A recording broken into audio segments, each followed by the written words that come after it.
കുമ്പസാരത്തിന് ശേഷം യഥാർത്ഥത്തിൽ നമ്മുടെ ആത്മാവിൽ സംഭവിക്കുന്നത് എന്താണ്?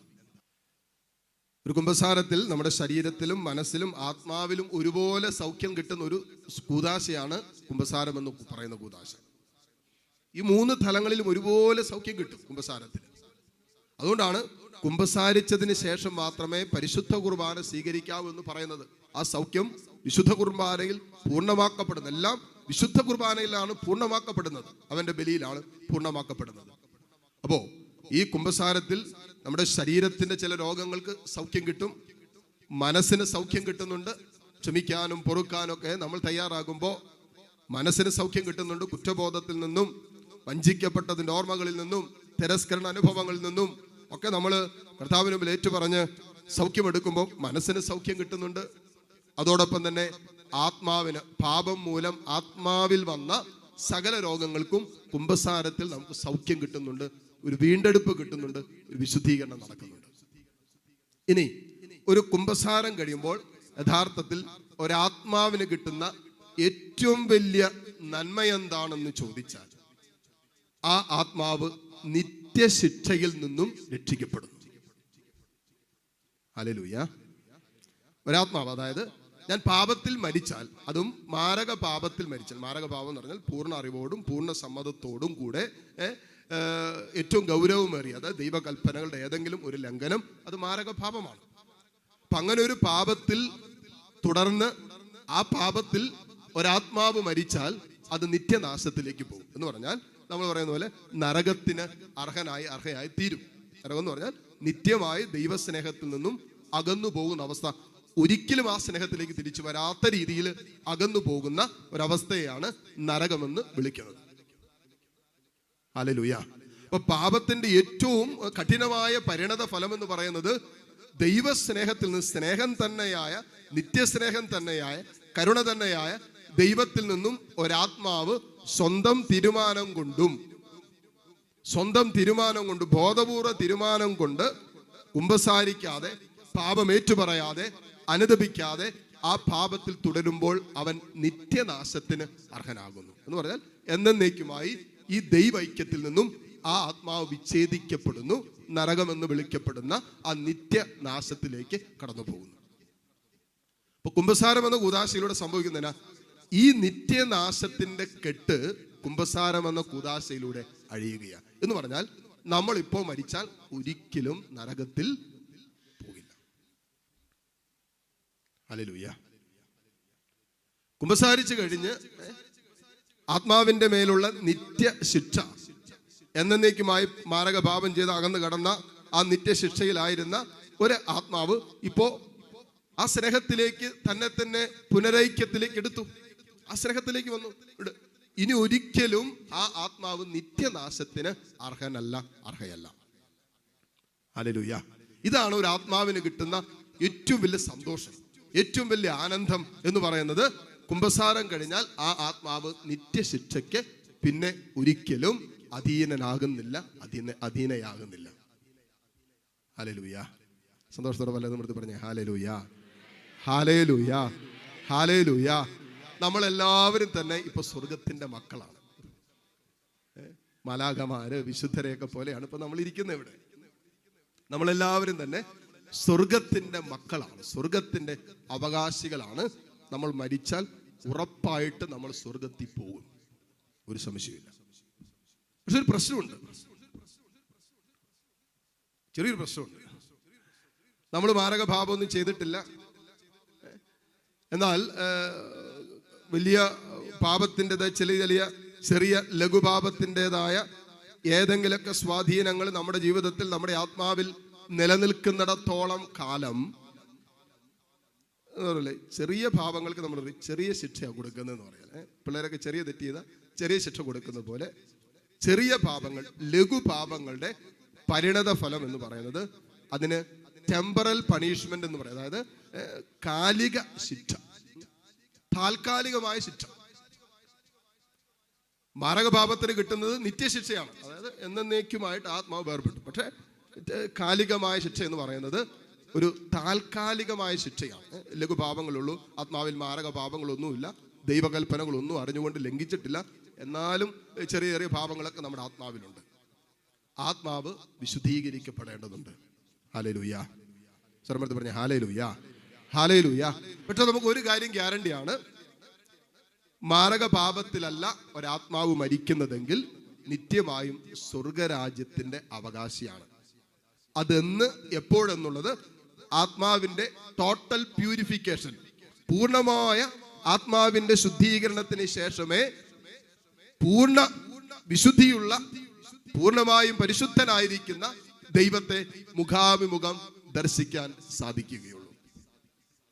അതിനെയാണ് സഭ ശുദ്ധീകരണ സ്ഥലം എന്ന് വിളിക്കുന്നത്. ഹല്ലേലൂയ. ഈ ശുദ്ധി, അതായത് താൽക്കാലിക ശിക്ഷ, പാപത്തിന്റെ താൽക്കാലിക ശിക്ഷ. കാരണം വലിയ മാരക പാപങ്ങളൊന്നും ചെയ്തിട്ടില്ല, താൽക്കാലിക പാപങ്ങളേ ഉള്ളൂ. ആ പാപത്തിന്റെ ശിക്ഷയാണ് സഭ ശുദ്ധീകരണ സ്ഥലം എന്ന് വിളിക്കുന്നത്. കാരണം പരിപൂർണമായി ശുദ്ധീകരിക്കപ്പെടാതെ ഒരാത്മാവിന് നിത്യദർശനം സാധ്യമല്ലാത്തതുകൊണ്ട്. കാരണം കർത്താവിന്റെ സാന്നിധ്യത്തിൽ പൂർണ്ണമായും വിശുദ്ധീകരിക്കപ്പെടേണ്ടതുണ്ട് എന്നുള്ളത് കൊണ്ട് താൽക്കാലികമായ ശിക്ഷയിലൂടെ കടന്നു പോകേണ്ടി വന്നാലും ഒരു ശുദ്ധീകരണ സ്ഥലത്തായിരിക്കുന്ന ഒരാത്മാവ് ഉറപ്പായിട്ടും സ്വർഗത്തിന്റെ അവകാശിയാണ് ശുദ്ധീകരണത്തിന് ശേഷം. ഇതൊരിക്കലും നിത്യനാശത്തിലേക്ക് പോകില്ല. സന്തോഷത്തോട് പറഞ്ഞേ ഹല്ലേലൂയ, ഹല്ലേലൂയ. ഇനി പറയുന്ന കാര്യങ്ങൾ ശ്രദ്ധിക്കണം. ഇനി പറയുന്ന കാര്യങ്ങൾ ഇതൊരു ഒരു ബാക്ക്ഗ്രൗണ്ട് ആയിട്ട് ഞാൻ പറഞ്ഞാണ്. ഇനി പറയുന്ന കാര്യങ്ങൾ ശ്രദ്ധിക്കണം. ഇനി പിശാചിന്റെ റോൾ എന്താണ്, ശത്രുവിന്റെ റോൾ എന്താണെന്ന് ചോദിച്ചാൽ, ഒരു മാരക പാപത്തിലായിരിക്കുന്ന ഒരു ദൈവ പൈതലിന്റെ ആത്മാവിന്റെ മേൽ ശത്രുവിന് അവകാശവും അധികാരവുമുണ്ട്. ഇപ്പൊ കുമ്പസാരം കഴിഞ്ഞപ്പോൾ അവന്റെ അധികാരം നഷ്ടപ്പെട്ടു. ഇപ്പൊ ശത്രുവിന് നമ്മുടെ ആത്മാവിന്റെ മേൽ അധികാരമില്ല, അവകാശമില്ല. ഹല്ലേലൂയ. ഇനി ശത്രു വെറുതെ ഇരിക്കോ, എന്നാ പിന്നെ അവൻ എന്നെ ഉപേക്ഷിച്ച ആൾ, ഇനിയിപ്പോൾ അവൻ ഉപേക്ഷിച്ചിട്ട് ഞാൻ പോയേക്കാം എന്ന് പറഞ്ഞുകൊണ്ട് ശത്രു പോവോ? എന്തായിരിക്കും ശത്രുവിന്റെ മനോഭാവം? എന്തായിരിക്കും ശത്രുവിന്റെ മനോഭാവം? ഇപ്പോ നിങ്ങൾ ഒരാളെ അടിച്ചു, നിങ്ങൾ ഒരാളെ അടിച്ചു, ഒരാളെ തള്ളി, ഒരാളെ അടിച്ച് പുറത്താക്കി, വീട്ടിൽ കയറി വന്ന് ഒരുത്തനെ അടിച്ച് പുറത്താക്കി. ഇനി അവന് നിങ്ങളോടുള്ള പ്രതികരണം എന്തായിരിക്കും? എന്തായിരിക്കും? നല്ല അടിയായിരുന്നു അല്ലേ, വലിയ കുഴപ്പമൊന്നുമില്ലാത്ത അടി അടിച്ചു, കൃത്യം കർണക്കുറ്റിക്കിട്ട് നോക്കി തന്നെ അടിച്ചു, അതുകൊണ്ട് വലിയ കുഴപ്പമൊന്നുമില്ലായിരുന്നു. അങ്ങനെ പറഞ്ഞ് ചിരിച്ച് സന്തോഷിച്ചായിരിക്കോ പോകുന്നേ? ഇല്ല. അവൻ എങ്ങനെ പകരം വീട്ടാം, എങ്ങനെ നമ്മെ വീണ്ടും തകർക്കാം, അസ്വസ്ഥപ്പെടുത്താം, അപകീർത്തിപ്പെടുത്താം എന്നൊക്കെ സ്വാഭാവികമായിട്ടും നമ്മളിലൂടെ വേദന അനുഭവിച്ച ഒരു വ്യക്തി സ്വയം തീരുമാനിക്കും. എന്ന് പറയുന്നത് പോലെ ആത്മീയ ലോകത്തിന്റെ, അദൃശ്യ ലോകത്തിന്റെ, ആത്മാവിന്റെ മേലുള്ള ആക്രമണങ്ങൾ നിരന്തരം അഴിച്ചുവിടുന്ന ആത്മീയ ശത്രു, സാത്താൻ എന്ന് വിളിക്കപ്പെടുന്ന ആ പുരാതന സർപ്പം, ഒരു വ്യക്തി തന്റെ കുമ്പസാരം കഴിഞ്ഞു കഴിഞ്ഞാൽ, ആത്മാവിന്റെ മേലുള്ള അവന്റെ അവകാശത്തെ തകർത്തു കഴിഞ്ഞാൽ, അവൻ കൂടുതൽ അക്രമാസക്തനാകും. ഹല്ലേലൂയ. കാരണം ഇപ്പൊ അവന് അവകാശമില്ല, എന്റെ ആത്മാവിന്റെ മേൽ ഇപ്പൊ അവന് അവകാശമില്ല. ഇന്നലകളിൽ ഉണ്ടായിരുന്നു, ഈ കഴിഞ്ഞ മണിക്കൂർ വരെ എന്റെ ആത്മാവിന്റെ മേൽ പിശാചിന് അവകാശം ഉണ്ടായിരുന്നു, പക്ഷെ ഇപ്പൊ ഇല്ല. ഇപ്പൊ ഞാൻ സ്വർഗത്തിന്റെ അവകാശിയാണ്.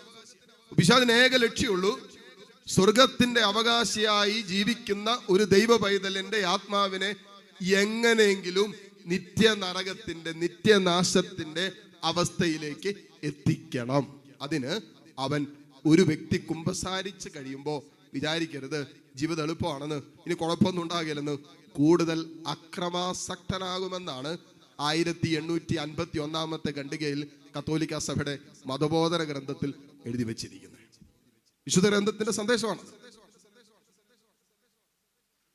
അതുകൊണ്ട് കുമ്പസാരം കഴിഞ്ഞു കഴിയുമ്പോൾ നമ്മൾ എപ്പോഴും ശ്രദ്ധിക്കേണ്ട ഒരു കാര്യം, നമ്മുടെ ആത്മാവിന്റെ മേലുള്ള ആത്മീയ ലോകത്തിന്റെ ശത്രുവിന്റെ ആക്രമണം പഴയതിനേക്കാളും ശക്തമായിരിക്കും. അതുകൊണ്ടെന്താ സംഭവിക്കുന്നതെന്ന് അറിയാമോ? 2 ആഴ്ച കഴിഞ്ഞ് കുമ്പസാരം വെച്ച് കഴിഞ്ഞാൽ നിങ്ങൾ ഇന്ന് പറഞ്ഞ ലിസ്റ്റ് മറന്നിട്ടില്ല അല്ലേ? ആ ലിസ്റ്റ് തന്നെ നിങ്ങൾ 2 ആഴ്ച കഴിയുമ്പോൾ ആവർത്തിക്കും. നമ്മൾ ഇന്ന് ചെയ്ത് തന്നെ നമ്മുടെ ആത്മാവിന്റെ മേലുള്ള പിശാചിന്റെ അധികാരത്തെ തകർത്ത് ക്രിസ്തുവിന് നമ്മൾ അധികാരം കൊടുത്ത്, ആത്മാവിന് അധികാരം കൊടുത്ത് നിത്യനാശത്തിൽ നിന്നും സ്വർഗത്തിന് അവകാശികളാക്കി നമ്മുടെ ആത്മാവിനെ മാറ്റി. 2 ആഴ്ച കഴിഞ്ഞ് കുമ്പസാരിക്കാൻ പോകുമ്പോൾ അതേ പാപങ്ങൾ തന്നെയാണ് നമ്മൾ ഏറ്റുപറയുന്നതെങ്കിൽ ശ്രദ്ധിക്കേണ്ട ഒരു വിഷയമുണ്ട്. എന്താണ്? കഴിഞ്ഞ 3 ആഴ്ചക്കുള്ളിൽ 2 ആഴ്ചക്കുള്ളിൽ നീ ഉപേക്ഷിച്ച അതേ പാപത്തിലേക്ക് പിശാച് നിന്നെ കെട്ടിയിട്ടു എന്ന് പറഞ്ഞാൽ വീണ്ടും നിന്നെ അവന്റെ അടിമയാക്കി അവന്റെ അവകാശത്തിലേക്കും അധികാരത്തിലേക്കും എത്തിച്ചു. ഇതാണ് ഒരാത്മാവിന്റെ മേലുള്ള പിശാചിന്റെ ഏറ്റവും ശക്തമായ കെണി, വഞ്ചന. ഹല്ലേലൂയ.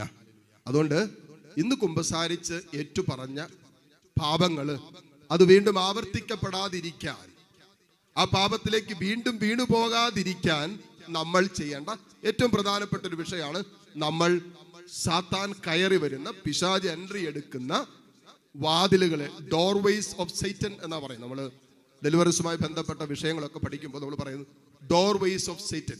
പിശാച് കടന്നു വരുന്ന വാതിലുകളെ നമ്മൾ അടയ്ക്കണം. അടയ്ക്കാതെ ഒരു വഴിയില്ല. എന്ന് പറഞ്ഞാൽ പ്രതിരോധം ഏർപ്പെടുത്തണം. മറ്റൊരു വാക്യം പറഞ്ഞു, പ്രതിരോധം ഏർപ്പെടുത്തണം. നമുക്ക് ചുറ്റും ഒരു ആത്മീയ അന്തരീക്ഷമുണ്ട്. ഞാനീ പറഞ്ഞുകൊണ്ടിരുന്ന ഒരു ആത്മീയ അന്തരീക്ഷമുണ്ട്. അത് കാണപ്പെടാത്ത ലോകമാണ്. കാണുന്ന ലോകമായിരുന്നു എന്ത് എളുപ്പമായിരുന്നു. അതുകൊണ്ടാണ് എഫേസ്യർ ലേഖനം 6-ാം അധ്യായം 10 മുതലുള്ള വചനങ്ങളിൽ നാം വായിക്കുന്നുണ്ട്. എന്താ? സ്വർഗീയ ഇടങ്ങളിൽ പോലും പ്രവർത്തിക്കുന്ന തിന്മയുടെ ദുരാത്മാക്കൾക്കെതിരായിട്ടാണ് നാം പടവെട്ടുന്നത്. സ്വർഗീയ ഇടങ്ങളിൽ പോലും, സ്വർഗീയ ഇടം എന്ന് പറഞ്ഞാൽ 1-2 ഇടങ്ങൾ, കർത്താവിന്റെ സാന്നിധ്യമുള്ള ഇടങ്ങളൊക്കെ സ്വർഗീയ ഇടങ്ങളാണ്. ആ ഇടങ്ങളിൽ പോലും തിന്മ പ്രവർത്തിച്ചുകൊണ്ടിരിക്കുക. കുടുംബം സ്വർഗീയ ഇടമാണ്. എന്തോരം തിന്മ പ്രവർത്തിക്കുന്നല്ലേ. സഭ സ്വർഗീയ ഇടമാണ്. ശക്തമായിട്ട് തിന്മ പ്രവർത്തിക്കുന്നു. നമ്മൾ ഓരോരുത്തരും ആത്മാവ് വസിക്കുന്ന ഇടമാണ്. നമ്മളിൽ എന്തോരം തിന്മ പ്രവർത്തിക്കുന്നുണ്ട്. സ്വർഗീയ ഇടങ്ങളിൽ പോലും തിന്മയുടെ ദുരാത്മാവ് പ്രവർത്തിക്കുന്നുണ്ട്.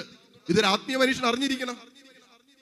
ഒരു ആത്മീയ മനുഷ്യൻ തന്റെ ആത്മാവിനെ ബാധിക്കാൻ സാധ്യതയുള്ള സാധ്യതകളെ കുറിച്ച് ആത്മാവിന്റെ മേൽ കടന്നു വരുന്ന പാപത്തിന്റെ, പ്രലോഭനത്തിന്റെ, അശുദ്ധിയുടെ, മ്ലേച്ഛതയുടെ, ആത്മനാശത്തിന്റെ വഴികളെ കുറിച്ച് കൃത്യമായി അറിവുള്ളവളായിരിക്കണം. ഹല്ലേലൂയ. എങ്കിൽ മാത്രമേ പ്രതിരോധം ഏർപ്പെടുത്താൻ പറ്റുള്ളൂ. കള്ളൻ വരുന്നത്, യോഹന്നാന്റെ സുവിശേഷം 10-ാം അധ്യായം 10 മുതലുള്ള വചനങ്ങളിൽ എഴുതി വെച്ചിരിക്കുന്നു, കള്ളൻ വരുന്നത് കൊല്ലാനും മോഷ്ടിക്കാനും നശിപ്പിക്കാനാണ്. ഇനി കള്ളൻ വരുന്ന വഴി ഏതാണെന്ന് ഞാൻ അറിഞ്ഞാലേ ആ വഴി എനിക്ക് ബ്ലോക്ക് ചെയ്യാൻ പറ്റൂ എന്ന് പറയുന്ന പോലെ, ശത്രു വരുന്ന ഒരാത്മാവിന്റെ മേൽ അധികാരമെടുക്കാൻ, അവകാശമെടുക്കാൻ, അങ്ങനെ ഒരു ആത്മാവിനെ നിത്യനാശത്തിലേക്ക് തള്ളിയിടാൻ ശത്രു വരുന്ന വാതിലുകൾക്ക് മീതെ നമ്മൾ പ്രതിരോധം ഏർപ്പെടുത്തണം. ഹല്ലേലൂയ. അതല്ല എങ്കിൽ ശത്രു നമ്മെ കീഴടക്കും. ഒരു റെസിസ്റ്റൻസ്. അതുകൊണ്ടാണ് യാക്കോബിന്റെ ലേഖനം 4-ാം അധ്യായം 7-8 തിരുവചനങ്ങളിൽ നാം വായിക്കുന്നതാണ്, ആകയാൽ മക്കളെ ദൈവത്തിന് വിധേയരായിരിക്കും. അതിനും പറയാണ് യാക്കോബ്, നിങ്ങൾ ദൈവത്തിന് കഴിഞ്ഞിട്ടില്ല. ദൈവത്തിന് വിധേയരായിരിക്കുവിൻ. പിന്നെയോ എന്തോ? ശത്രുവിനെ, പിശാചിന് എന്ത് ചെയ്യണം? ചെറുത്ത് നിൽക്കുവിൻ. അപ്പോൾ അവൻ നിങ്ങളിൽ നിന്നും ഓടിയകലും. അതിനും പറയാണ്, നിങ്ങൾ പിശാചിനെ, ശത്രുവിനെ ചെറുത്ത് നിൽക്കുവിൻ, അപ്പോൾ അവൻ നിന്നിൽ നിന്നും ഓടിയകലുവിൻ. ദൈവത്തോട് ചേർന്ന് നിൽക്കുവിൻ, അപ്പോൾ അവൻ നിങ്ങളോടും ചേർന്ന് നിൽക്കും. ഹല്ലേലൂയ. ഇതാണ് വചനം പറയുന്നത്. ശത്രുവിനെതിരെ ഒരു പ്രതിരോധം ഏർപ്പെടുത്തണം. ശത്രുവിനെ ചെറുത്ത് നിൽക്കുവിൻ, അപ്പോൾ അവൻ നിന്ന് ഓടിയകലും എന്ന് പറയും. നമ്മളെങ്ങനെയാണെന്ന് അറിയാമോ? ഒരു ചെറുത്ത് നിൽപ്പില്ല. കുമ്പസാരം കഴിഞ്ഞു, വചനം പറയുന്ന പോലെ വീടൊക്കെ അടിച്ച് ക്ലീൻ ചെയ്ത് അശുദ്ധാത്മാവിനെ പുറത്താക്കി. കുറച്ച് കഴിഞ്ഞപ്പോ എന്നാ സംഭവിച്ചേ? അതിനേക്കാളും മോശമായ കുറെ എണ്ണങ്ങളെ കൂടെ കൊണ്ടുവന്നാണ് ആവാസം ഉറപ്പിച്ചത്. ഒരെണ്ണം ഉണ്ടായിരുന്നുള്ളൂ, ഒറ്റയ്ക്ക് ഒരെണ്ണം ഉണ്ടായിരുന്നില്ല. ആ കുമ്പസാരത്തിലൂടെ അതിനടിച്ച് ക്ലീൻ ചെയ്ത് പുറത്താക്കി റെഡിയാക്കി. പക്ഷെ കുറച്ച് കഴിഞ്ഞപ്പോൾ അതിനേക്കാളും കാഠിന്യമേറിയ കുറെ എണ്ണങ്ങളായി ഇപ്പൊ ഒരുമിച്ച് വസിച്ചുകൊണ്ടിരിക്കും. കാരണം എന്താ? പ്രതിരോധം ഏർപ്പെടുത്തിയില്ല.